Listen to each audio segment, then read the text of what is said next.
In 2022, Brazil held a presidential election, and it pitted the right-wing incumbent Jair Bolsonaro, who was elected in 2018, against the center-left, I would certainly call him. Some people would call him left or even communist, which I think is a misunderstanding, as we've explained on the show. But anyway, in any event, the left-wing candidate who governed Brazil from 2002 to 2010, Lula da Silva. Brazil is a country that matters a lot to the United States for multiple reasons. It's the next largest country in the hemisphere. It has enormous amounts of oil. It has the most important environmental resource in the Amazon, which also is a region that has extraordinarily valuable natural resources that can be exploited for all kinds of profit and economic gain. And Brazil and the United States have always had a very close, integrated relationship by virtue of the fact that in 1964, the Johnson administration used the CIA to work with generals in Brazil to overthrow the center-left democratically elected government of Brazil and replace it with a military regime that was incredibly repressive, not as bad as others in Chile or Argentina that the United States supported, but just at the next level. They murdered dissidents, they imprisoned journalists, artists, and other dissidents were exiled, and they ruled Brazil for the next 21 years, aggressively supported by the United States and Great Britain in particular, until finally, and it was really kind of an inspiring story, the Brazilian people rose up and demanded democratization. In 1989, Brazil held its first presidential election, and it's been a democracy ever since. But the United States has always regarded Brazil as extremely important. When I was doing the Snowden reporting, and I was in Brazil for a year when I couldn't leave because the Obama administration was being very threatening, I was told by several people, including a reporter at the New York Times who was pretty old and has a lot of experience, that the CIA has a greater presence in Brazil by virtue of these Cold War ties than in any other country on the planet. That's how important Brazil has always been and continues to be to the United States. The Biden administration openly rooted for Lula da Silva to beat Jair Bolsonaro because the United States government and the security state, unlike in the Cold War, when they used to want as many right-wing governments as possible in power, now regard populist right-wing movements, including Donald Trump's, as the supreme danger. They always now want any movement to undermine and disturb and defeat right-wing populist governments, which they also put Bolsonaro in that category. The CIA waged war on the Trump administration, both when Trump was a candidate and then when he was president for 4 straight years because they viewed him as the enemy. Bolsonaro was an open ally and admirer of Donald Trump. Donald Trump liked Bolsonaro as well. And so the CIA and the Biden administration openly rooted for Bolsonaro to lose and for Lula to win. They didn't make any attempt to hide that. And what became clear was that they weren't just rooting for Lula to win from a distance. The CIA played a very active role in Brazil. And the question is, what exactly is it that they did and with which motive? So let me show you first what we know. Back in May of last year, Reuters reported in what it called an exclusive report, quote, the CIA chief told the Bolsonaro government not to mess with Brazil elections, sources say. So this is the intelligence community going to Reuters, the CIA going to Reuters and saying, here's what we're doing in Brazil. This is the CIA's version of what they did in Brazil. They're acknowledging they were very active there, and this is what they claim, the CIA claims, was what they were doing with what motives. Quote, the U.S. Central Intelligence Agency, the CIA, director last year told senior Brazilian officials that President Jair Bolsonaro should stop casting doubt on his country's voting system ahead of the October election, sources told Reuters. Now, the context for this is that Bolsonaro had watched the U.S. election in 2020. He believed Trump's claims that the election was rigged, that the voting machines had been tampered with, that Trump was the real winner of the election. Bolsonaro had already believed that in 2018, he was robbed of a victory in the first round of voting. In order to win the first round, you have to get 50% or more. He got, I think, 46% or 47%. He then made the runoff, where he easily won over the candidate chosen by Lula da Silva as part of his party, Fernando Haddad, who's now the country's finance minister, by I think it was 57 to 43. He won easily, but Bolsonaro already believed that he was defrauded out of a win in the first round. He has been long saying that there are problems in the voting machines in Brazil. It's purely electronic. And he and his party wanted to pass a law requiring a paper backup to confirm the results of the electronic voting machine. It didn't happen. And according to this article, the CIA decided for some reason that Brazil's internal affairs was its business. And again, this is the version of the CIA. They flew down to Brazil, the CIA director did, and told Bolsonaro to stop making claims about Brazil's voting system. Quote, the previously unreported comments by CIA Director William Burns came in an intimate closed-door meeting in July, according to two people familiar with the matter, who spoke on condition of anonymity. Obviously, it's the CIA telling this to Reuters. Who else would know this and who else would tell them?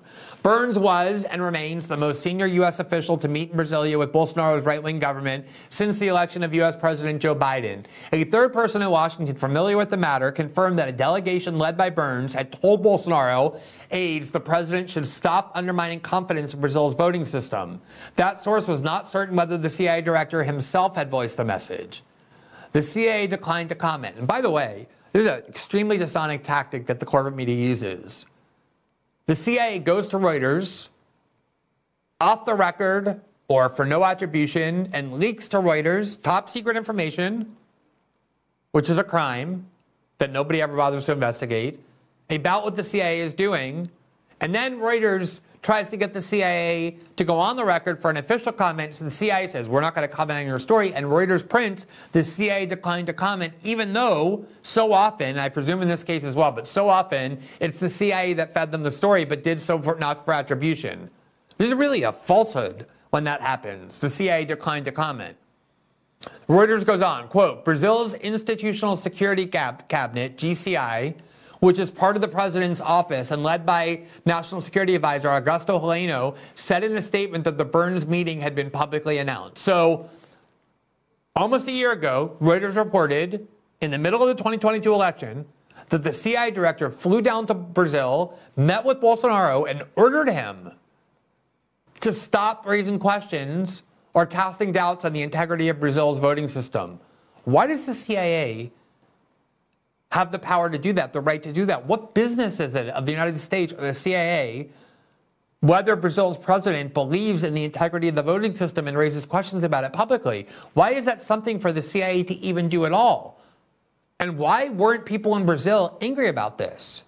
There were a few leftists in Brazil who said, you know what, even though they seem to be rooting for our party in this case, we don't actually want the CIA's help. We don't want the CIA involved in our country's politics. We remember the military dictatorship that the CIA imposed on our country for 21 years. But most Brazilians were happy about this on the left because they were the beneficiaries. But the question nonetheless remains, what rightful role does the U.S. government have in interfering in Brazil's internal politics this way? Weren't we supposed to be also shocked and scandalized that the Russians tried to play a role in the U.S. election in 2016? We're constantly told, oh, that's something the CIA used to do. The CIA is involved in the internal affairs of almost every country on the planet. And they were proud of this. They went and announced it to the world, but that was their version of events. All we're doing is telling Bolsonaro that he is to cease raising doubts, sowing doubts about the integrity of Brazilians' voting system. This week, the Financial Times published an article with a lot more detail that described the CIA role and the role of the Biden State Department and the Pentagon and the Biden White House as much more aggressive and widespread and devoted than was previously known. I want to read to you part of this report to give you a sense of just how involved the CIA was in Brazil's internal affairs throughout 2022, leading up to the 2022 election, where again, the Biden administration was openly cheering for Lula da Silva to beat Jair Bolsonaro. Now again, this is the US government's version of events, so they're obviously depicting it in as positive and benign light as possible. And of course, when it comes to the CIA's own claims about what the CIA itself did in another country, we take that with a gigantic grain of salt. Every single time the CIA is involved in the internal affairs of other countries, including when they're engineering coups, they always claim the same thing, which is what they're claiming here. Oh, our only goal was to protect democracy in those countries. That's all we were trying to do. We don't care about the outcome of the election. We just want to make sure that democracy reigns supreme. Because, of course, everybody knows that the CIA is world famous for preserving democracy in other countries. In 1964, when the CIA engineered the coup that removed Brazil's democratically elected government, at first, for years, they denied they had any role. When documents were declassified proving they did, they made the same exact claims that they're making now. Our only attempt was to save Brazilian democracy from communist tyranny. So we removed the communist government and in its place put freedom-loving people. The communist tyranny they removed was a democratically elected government that was far from communist. And the democracy-loving people they installed were military rulers who destroyed every last civil liberty and ruled the country with an iron fist for the next 21 years. You see that over and over and over again. In 2014, in Ukraine, the position of the Obama administration was, we're helping to spread democracy. The funding that the United States gave to Ukrainian groups working to overthrow their democratically elected leader were done through groups that call themselves pro-democracy organizations. The National Endowment for Democracy, the group that funds Bellingcat. That's always the claim. Oh, we're just trying to save democracy. That's all we're doing by being involved in these countries' internal affairs. The difference is, the only difference, is that liberals, and especially the left, used to know that that was a lie. And now liberals and the left believe this about the CIA.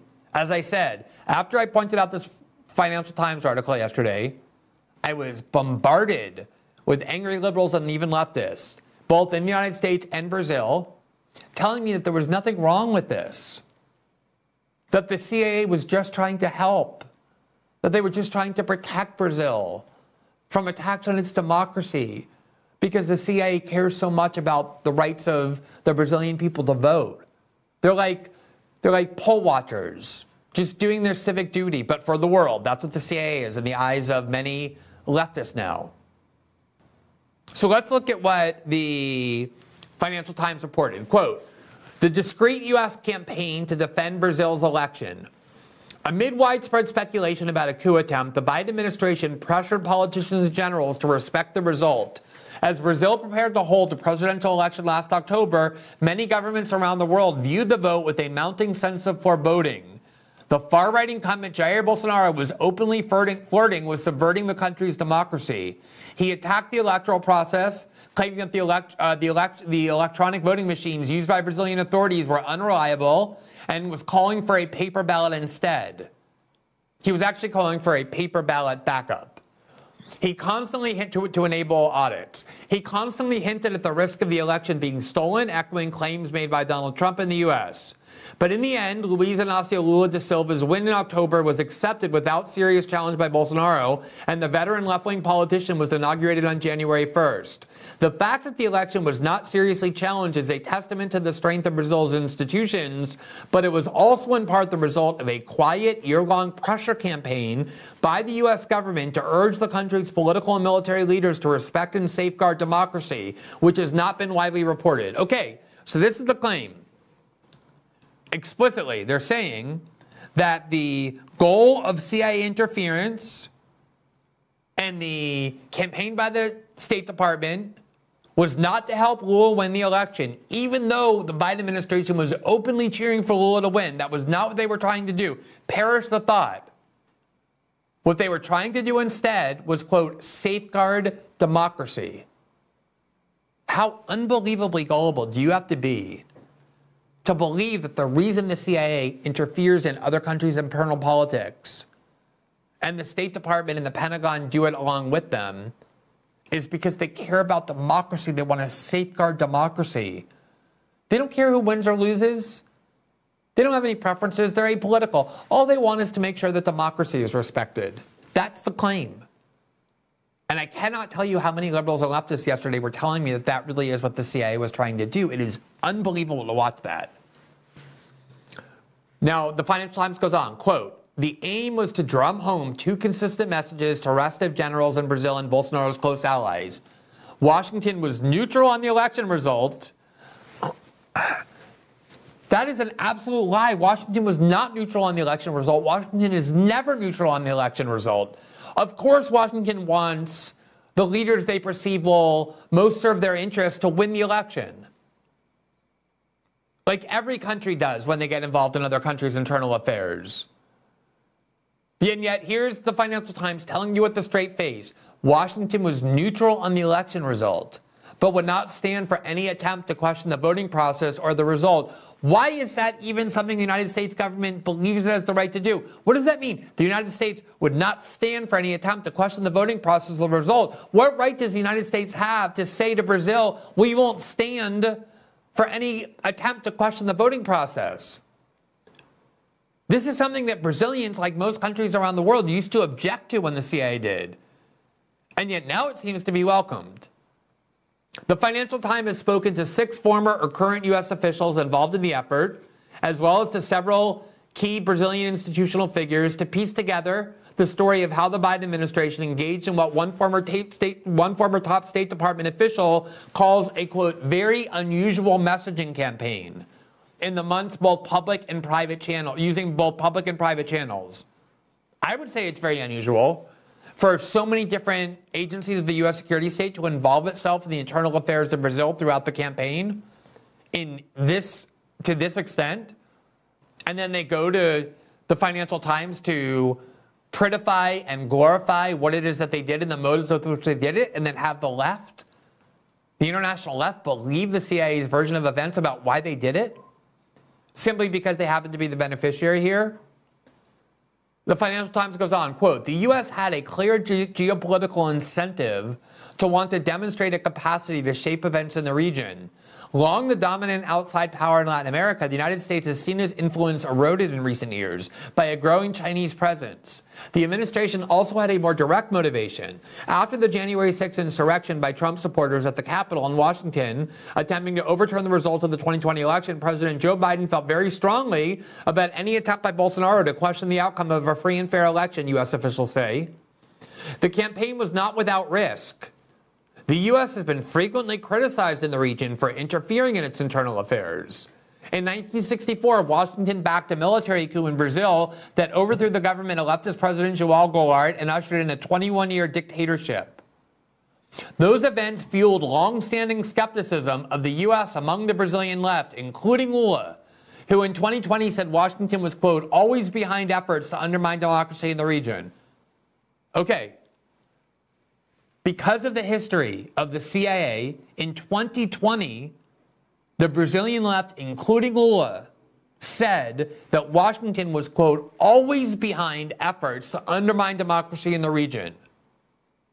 And now 2 years later, we're supposed to believe that the CIA suddenly had a gigantic change of heart and decided instead that it is now dedicating itself to safeguarding democracy so selflessly.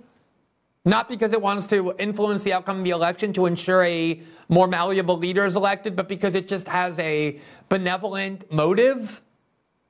And it's now the Brazilian left and the American left that believes that about the CIA.